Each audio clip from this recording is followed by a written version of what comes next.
The journey is finally almost over. With your companions by your side, who you've managed to form a close bond with, your time-traveling adventure has taken you through many eras and fantastical locations. I mean, you've been to magical floating cities, post-apocalyptic futures, prehistoric pasts, and even the end of time itself. But that was then and there, and this is now. Now, being a peaceful night of reflection deep in the forest, with a cozy little campfire keeping you warm as you prepare to take on a world-devouring entity. Fully aware of the potential fate that awaits you if things don't go as planned, you and your friends use this opportunity to deeply converse about the meaning of death and the sense of regret that often comes to those faced with it. It brings upon the question, if you could go back to one moment in time, what would it be? Perhaps questions like that are best left unanswered though, as ruminating over the past does nothing to help the present or shape your future. Instead, maybe it's best just to live in the moment and focus on what lies ahead. Fate is something that doesn't have to be set in stone. We are all the makers of our own destiny, after all.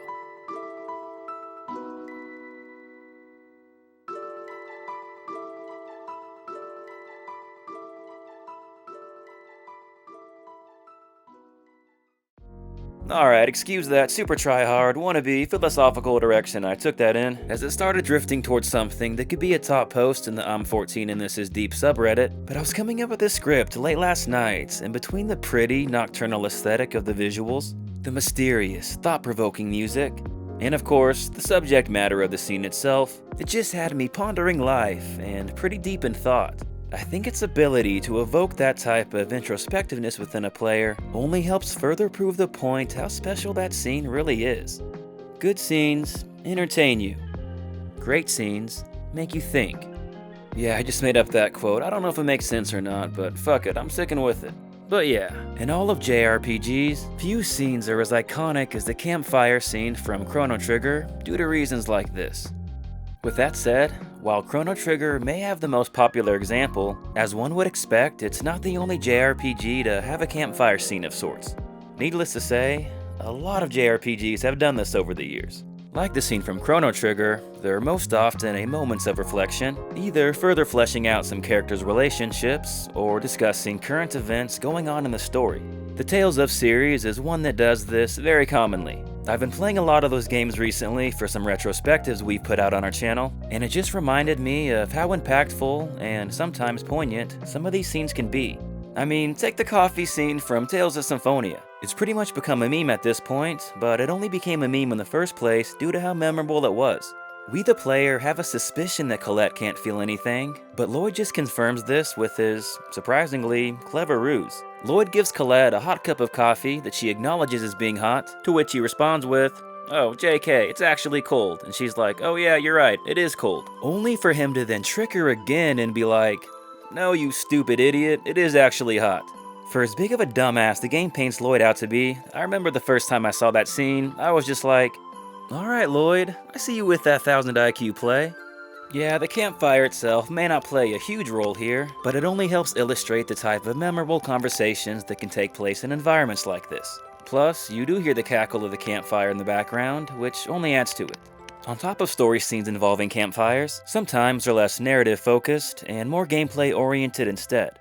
Dragon Quest XI is a great example of this. There are specific spots on the map marked as campsites where you can, well, set up camp, and after doing so, have a lot of options at your disposal. You can save your game, among other features, at the statue. Sometimes there's a shopkeeper close by where you can buy some stuff. You can craft weapons, armor, and accessories at the forge.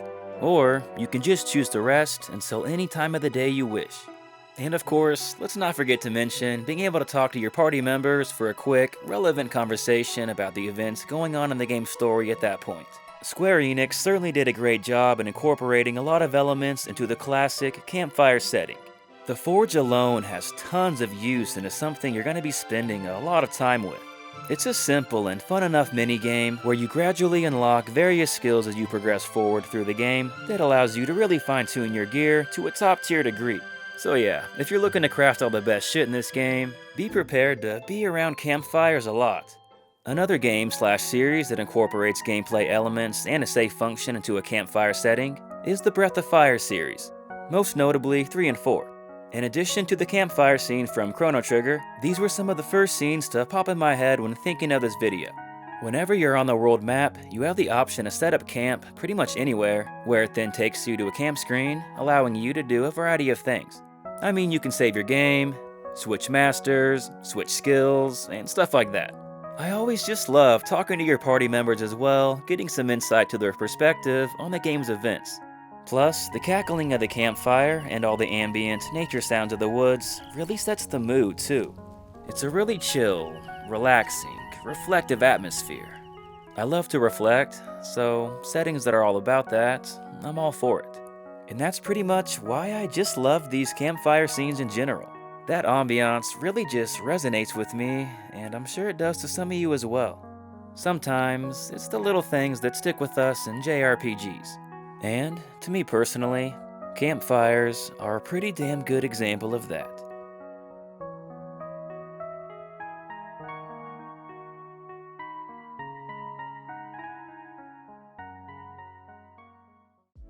Alright, and that about wraps up this video.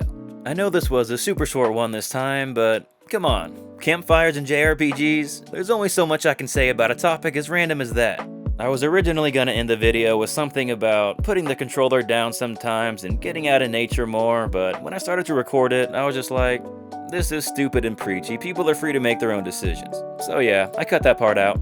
Anyway, this next part feels weird even saying, but how do you guys feel about campfires and JRPGs? Is it an atmosphere that resonates with you as well? Or is it something that you don't even think twice about?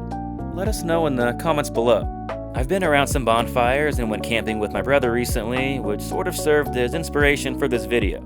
It just seemed really fitting with the season. We did a couple Halloween-themed videos last year with our top 10 ghost ships and 8 great JRPGs to play around Halloween, so we wanted to switch it up to something else fall-oriented instead. As always, just want to give a huge thanks to our Patreon supporters. All your support and generosity is greatly appreciated. Other than that, thanks for watching everyone, and hope you have an awesome day. This is Gaming Productions. Until next time.